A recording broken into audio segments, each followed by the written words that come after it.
I learned about the rescue mission through another individual from Springfield, Massachusetts, and it was back in February of 2007. And what had happened was I was struggling with drugs and alcohol again. Had been in many different rehab centers, the spas as I called them, the spa centers, and knew there was something different for my life. My mother always told me that God had my back, and I just didn't feel like that. And had made a phone call. They said they had a bed for me. I'm from Connecticut, and I wanted to get out of Connecticut.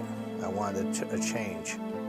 I came up to Rhode Island, and to be honest, when I came here in February of '07, I came just to wait till my income tax check came in March, and I was gone. I'm here 5 years later. That's the testimony right there for this. My role here is, I used to say I still say it's chief cook and bottle washer. What I did is I came through the program, so from there I started managing the night shift, working with the overnighters, and the position came up for daytime supervisor, and have worked my way to now to this called the Director of Operations.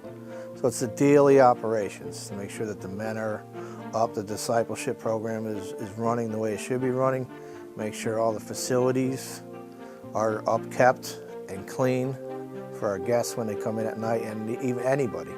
So I deal with all aspects of it, and I love all aspects of it, so that's why it comes easy for me.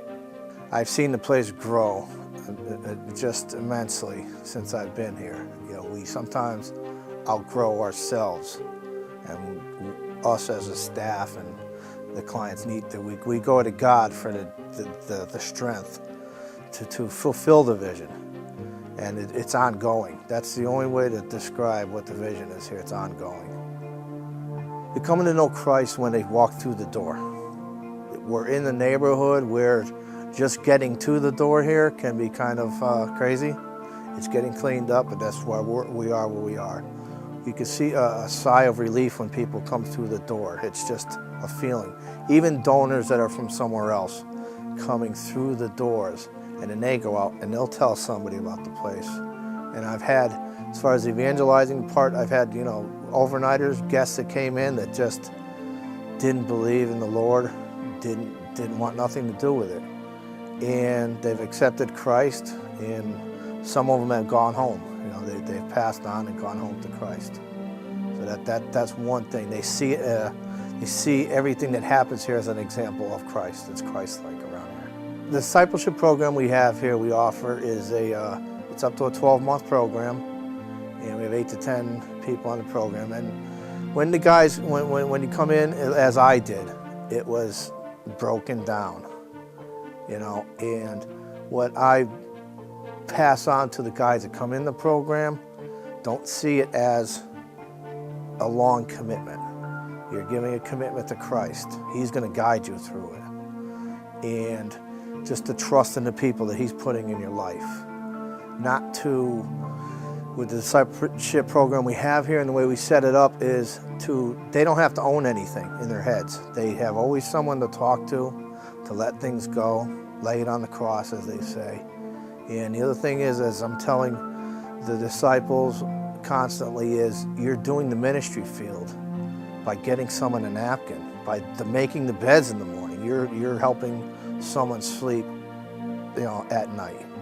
So just by doing that, it's part of the ministry field. And as that gets going, and then the discipline comes into play, as far as the work ethic is concerned.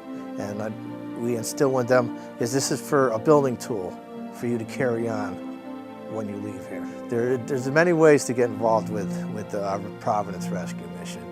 And one of the things that I tell people when I'm seeing them on the street or talking to them, even back in Connecticut, come visit us. Just come on in and take a tour of the place. And I've had gentlemen come in here, and it brings tears to my eyes too, is that'll come through here and they want to see what we're doing, and we'll take them around. We go in the dental clinic, I show them a little bit, and they're asking how can they help, this and that, and I see them choking up. And to have something without even words having to be spoken, just what they see what's going on here. That's critical. And the other thing that is, as we see, as Sean sees it, is that this is everybody's mission. It's not no one's mission. Everybody who donates their time, the volunteers that come in and hand out Bibles, it's actually their mission. People can pray, people can give, and people can volunteer. The prayer aspect of that is to realize that it's the communication with Christ, that you're having one-on-one with Christ, and with that, He's going to guide you in what we're doing here for Christ. And through prayer, always pray that to become more Christ-like, because that's what we really want to stress that we have here. And as it is, the giving part is giving of your time and giving of the donations. There's some things that we don't need for funding, that we won't accept for funding, and it's just through the donations of the church that we don't have to go to other elements to get this funding. It's through the kindness of people's hearts. One thing that we do not is we do not accept any government funds, any state funding, and it keeps it open to us. Nobody can come in and tell us that we're closing down because your budget's done. And I have been here 5 years and have seen us in some times that we just, there was one example is we took on a new thing for feeding over at Harrington Hall, another facility, and we didn't know where the food was coming from. 2 days later, we got a call from a place that had 10,000 pounds of pasta and rice for us. That's just how Christ opens people's hearts. We put out, Sean is a visionary, and with that we grow through that, and other people see that too. I was in construction field for 25, 30 years, and very selfish. And when I first started here, it was the same thing. I had selfish motives. But since then, I'm able to release myself for other people to see. If I wasn't here, I feel right now that if I wasn't here, people would be missing out on what I have to offer.